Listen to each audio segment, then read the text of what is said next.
Bapak, Ibu, saudara-saudaraku, apa kabarnya? Salam jumpa dalam Tuhan kita Yesus Kristus. Kiranya kasih dan damai sejahtera dari Allah melingkupi kita semua. Hari ini kita akan merenungkan firman Tuhan yang didasari dari kitab 1 Korintus pasal 10 ayat 12 dan 13. Sebelum kita baca Alkitab kita, mari kita berdoa terlebih dahulu.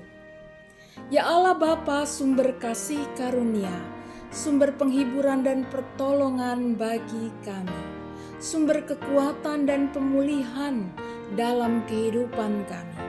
Kami datang kepadamu ya Bapa, memohon rahmat-Mu ketika kami mau membaca Alkitab dan merenungkannya. Kiranya Roh Kudus-Mu menguasai dan memimpin kami, memberikan kepada kami hikmat dan pengertian, sehingga kami boleh merasakan kekuatan dan hadir-Mu lewat firman yang akan kami baca dan akan kami renungkan. Sabdalah ya Bapa, kami siap untuk menerimanya. Di dalam nama Putra-Mu Yesus Kristus kami berdoa. Amin. Inilah saudara-saudaraku, Bapak, Ibu, dan para anak firman Tuhan.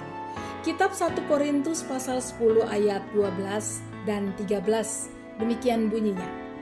Sebab itu, siapa yang menyangka bahwa ia teguh berdiri, hati-hatilah supaya ia jangan jatuh.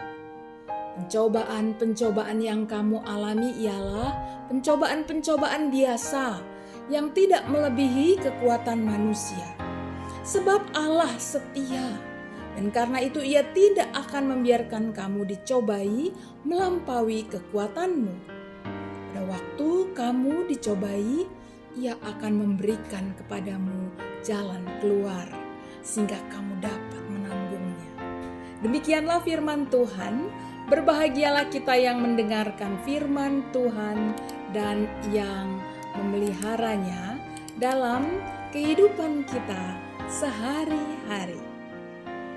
Bapak, Ibu, saudara-saudaraku, dan para anak, kita bisa karena bersama Tuhan.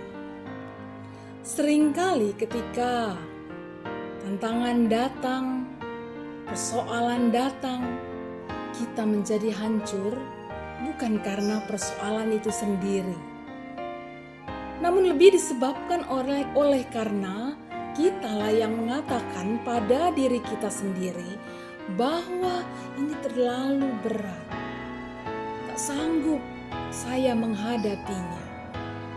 Jangankan merencanakan, membayangkannya saja mungkin kita tak pernah bisa melakukannya atau menghadapinya. Nah, dalam keadaan ini, Bapak, Ibu, saudara-saudaraku, dan para anak, apakah emosi yang kita rasakan, yang kita alami, kemudian muncul dengan menangis, kecewa, marah, dan sebagainya? Saudaraku, Bapak, Ibu, dan para anak, tak apa-apa jika semua emosi itu muncul. Terima dan sadarilah bahwa semua itu ada. Perasaan itu ada. Kesedihan, kekecewaan, dan kemarahan itu ada. Karena dengan menerima, kita dapat dengan jujur melihat segala kondisi diri kita ini. Ini membuat Bapak, Ibu, saudara-saudaraku, dan para anak, kita bisa menarik sebuah keadaan kita yang tadinya hanya dalam alam bawah sadar, kemudian menjadi kesadaran kita bahwa kita bersedih hari ini karena, dan dalam keadaan ini, jika kita masih dikuasai oleh kesedihan, maka berbicaralah kepada keluarga, kepada sahabat, atau kepada pendeta, atau orang-orang yang kita percayai bahwa mereka akan mendengar dan menolong juga. Menolong kita, selalu berdoa buat kita supaya kita menjadi lebih baik.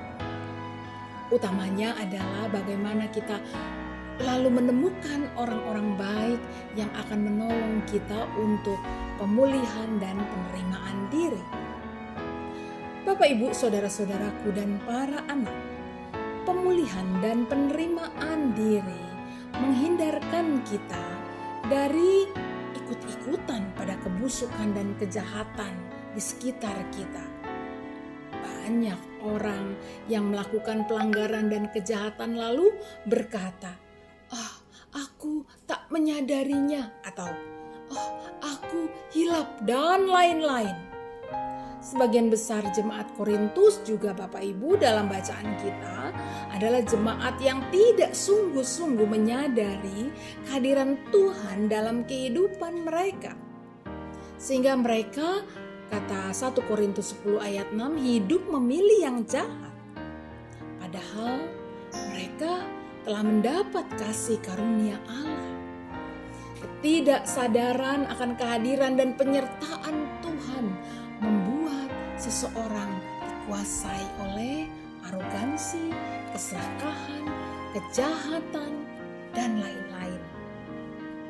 Kesadaran pada keadaan diri dan kehadiran Tuhan membuat kita jadi eling, menyadari bahwa segala tantangan ini dengan seksama dan kemudian berhati-hati sehingga kita menjauhkan diri dari jatuh dalam dosa.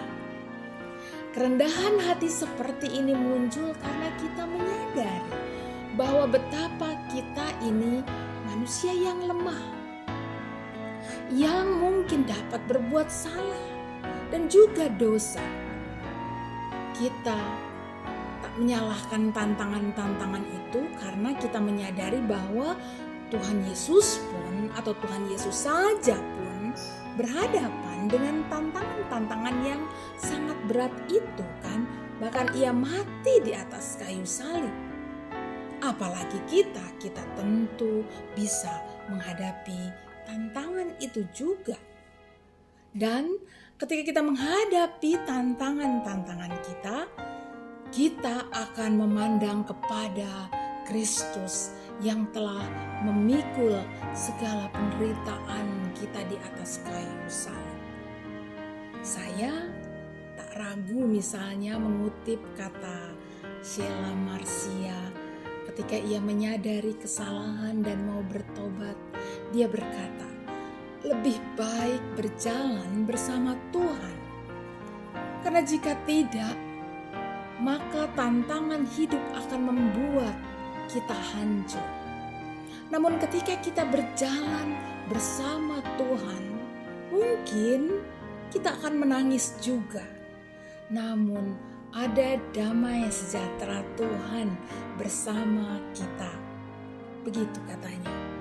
Atau Bapak Ibu saudara-saudaraku dan para anak, terlebih lagi seperti yang Mother Teresa katakan ketika ia meneladani Kristus, agar kita terus memandang kepada Kristus di tengah tantangan. Itulah yang menguatkan kita.